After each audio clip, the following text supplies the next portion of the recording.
किरण सरनाईक लक्षवेधी पुकारा. हे पण राहिलेले जे तुमचे विशेष उल्लेख आहेत क्रमांक 4 पण आधी लक्षवेधी होऊ द्या आता जरा.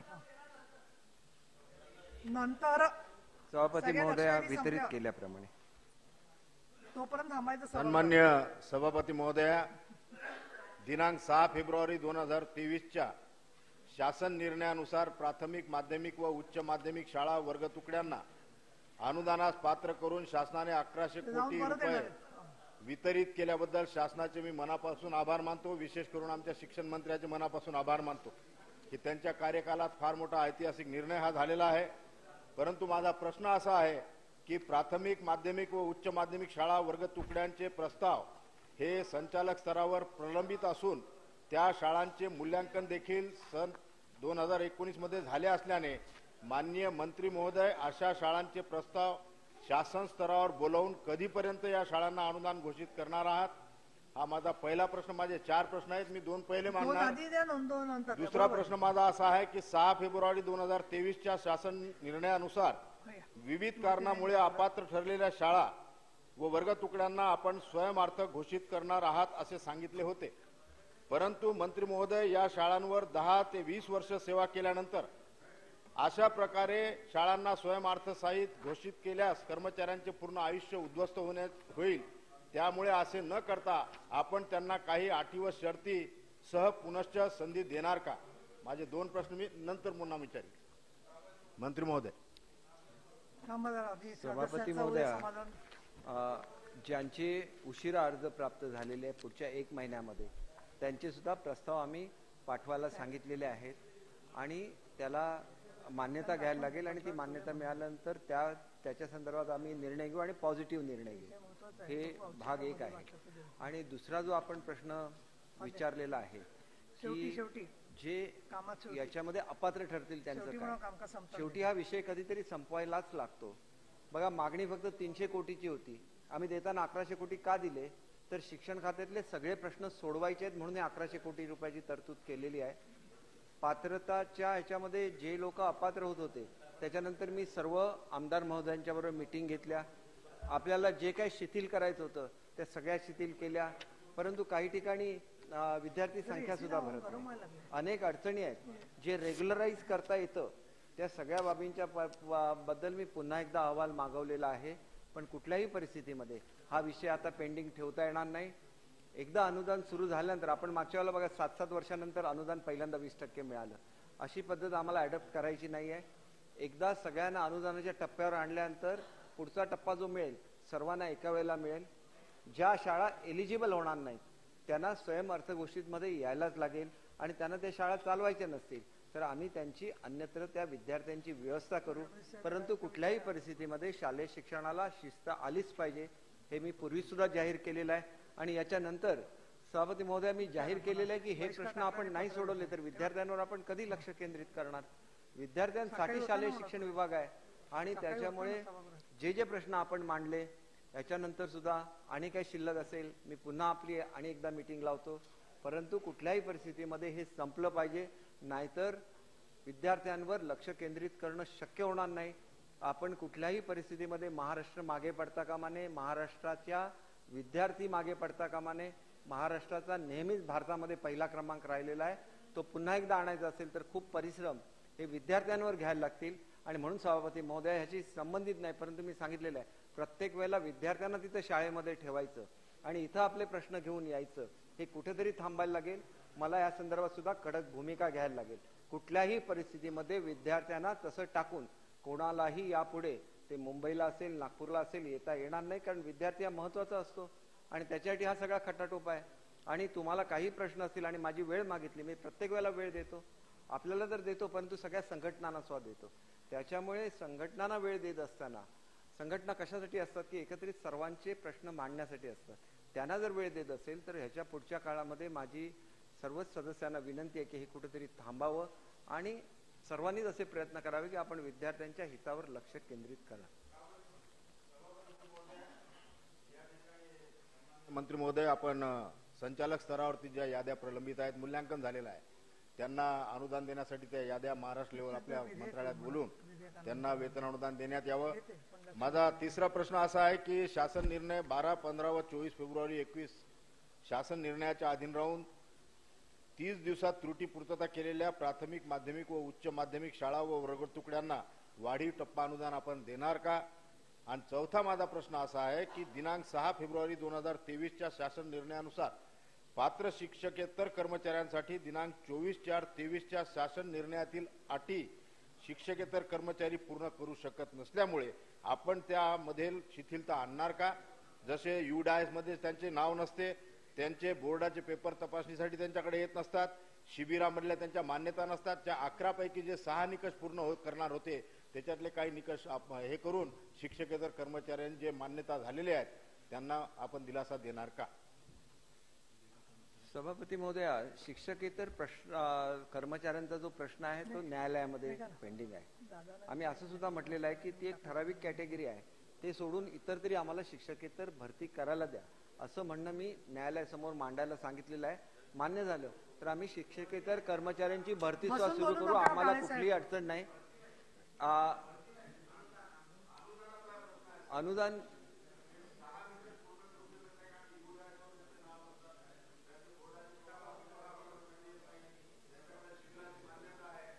थांबा बसून सभापती महोदया, आम्ही ह्या प्रश्नामध्ये एवढे लिबरल राहिलेलो आहे की दर मीटिंग मध्ये जी नवीन बाब येते तिथं मी थोडंसं रिलॅक्सेशन करायला सांगतो. त्याच्यामध्ये 2 बाबी, एक रेग्युलराईज करणं आणि पूर्ण इलिगल आहे. इलिगल आहे ते आपल्याला लिगलाइज करता येणार नाही, पण जिथं इरेग्युलरिटी आहे तिथं आमची मदत करायची भूमिका आहे.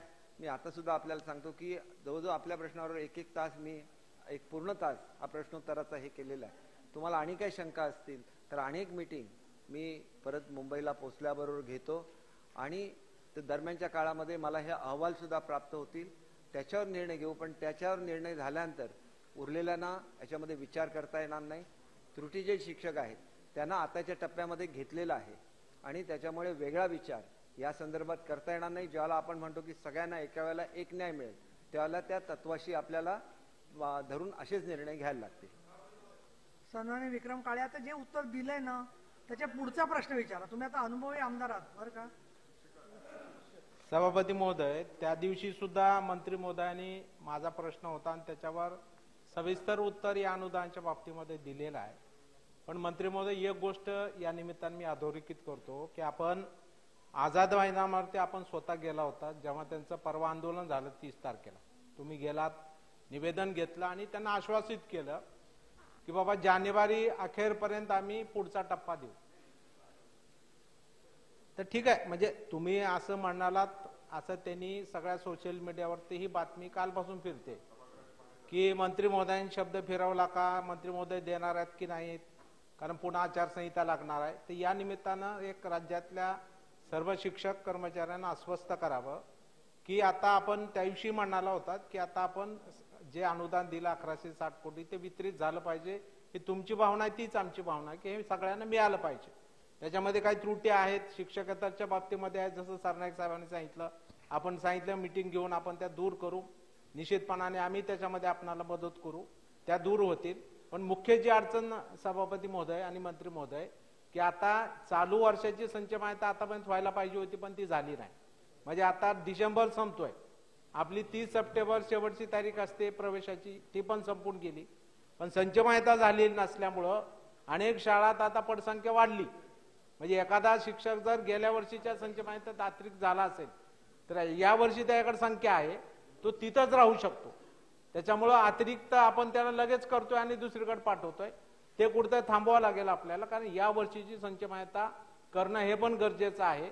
आता डिसेंबर संपतोय तरी ती झालेली नाही, त्यामुळे ती संच माहिती करून मग अतिरिक्त समायोजन करावं ही सगळ्यांची मागणी. आज सुद्धा आपल्या विधान भवनावरती राज्यातल्या सर्व मुख्याध्यापकांचा मोर्चा आलेला आहे.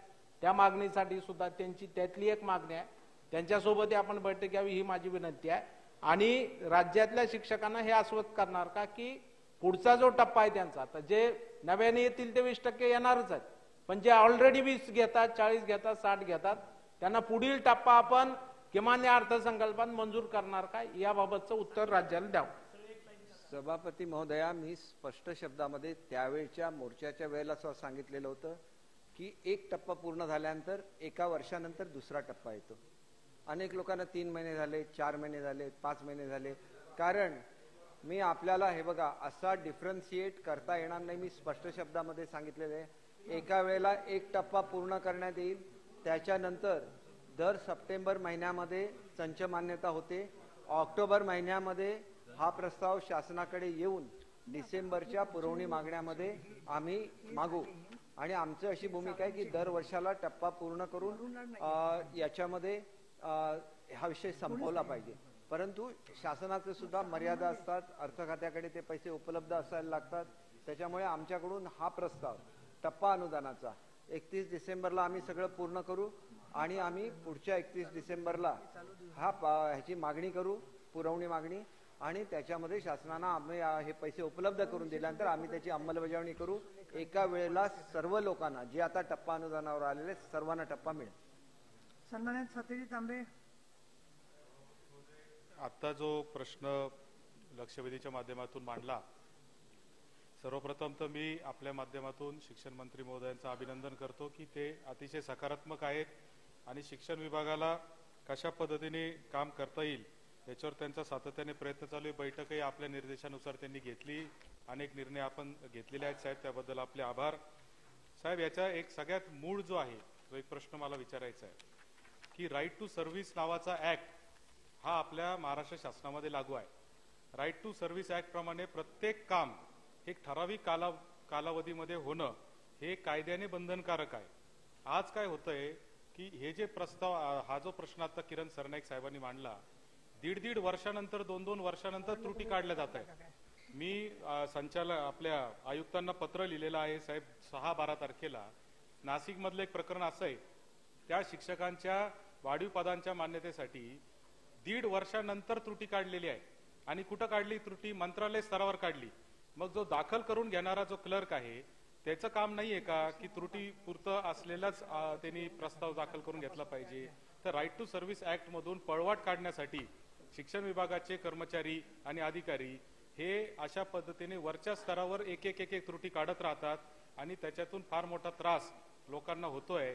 आणि म्हणून माझी आपल्याला एकच प्रश्न आहे की असे राईट टू सर्व्हिस ऍक्ट प्रमाणे विलंब करणाऱ्या आणि जाणीवपूर्वक वर्षानंतर त्रुटी काढणाऱ्या, ज्याचं मी आयुक्तांना पत्र लिहिलंय, अशा कर्मचारी आणि अधिकाऱ्यांवर आपण काय कारवाई करणार?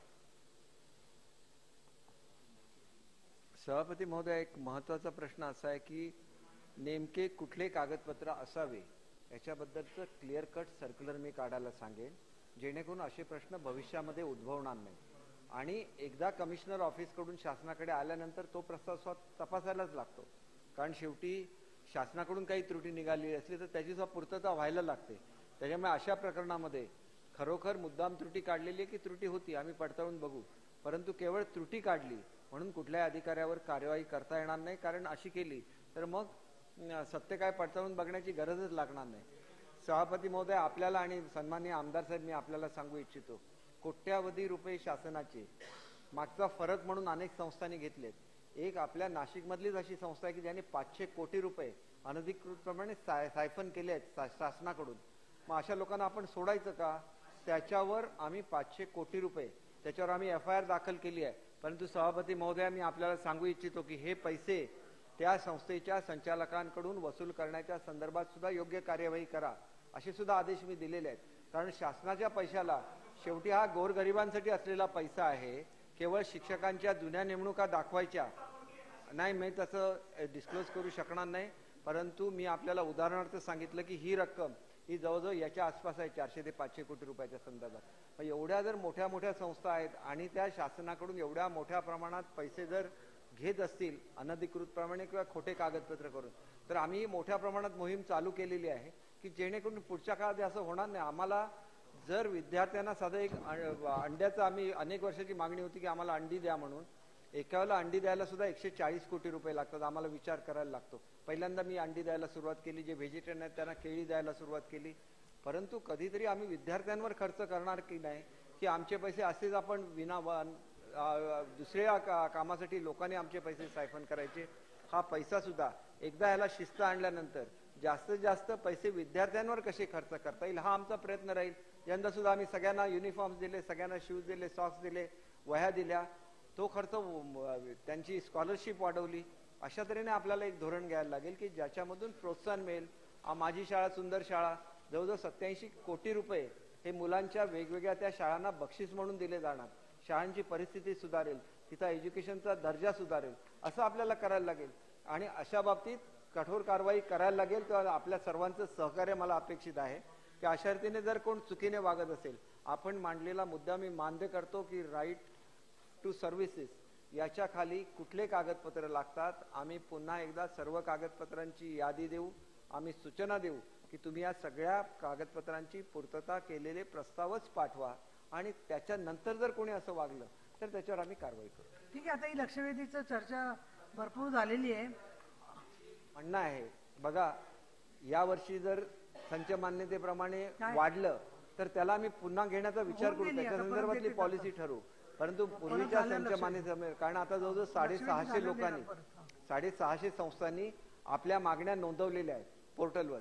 एक तर विद्यार्थी मोठ्या प्रमाणात ही तक्रार करतायत की भरती कधी सुरू होणार, आणि भरतीची प्रक्रिया सुरू झाल्यानंतर आपण असं काहीतरी केलं तर त्याला खीळ बसेल. आणि त्याच्यामुळे माझी विनंती आहे की आता कुठल्याही परिस्थितीत त्या मुलांना एकदा न्याय मिळवून द्या. एकच प्रश्न जो काल मांडलेला आहे की रोस्टर कुठेतरी तपासताना चुकलेला असेल तेवढ्यापुरतं मी बघेन आणि त्या जिल्ह्यापुरतं बघेन. एरवी ही भरती कुठल्याही परिस्थितीमध्ये होणार.